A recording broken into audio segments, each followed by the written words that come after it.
sana. Eh, kasi sayang, baka lalong matira, hindi na gagamit.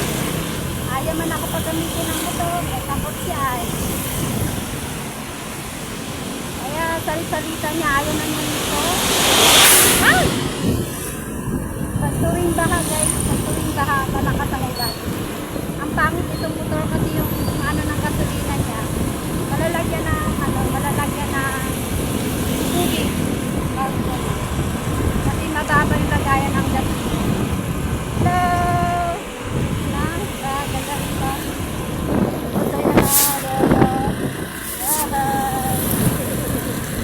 Bye-bye! Punta kami ng bayan. Ewan ko saan kami makakasin. Thank you!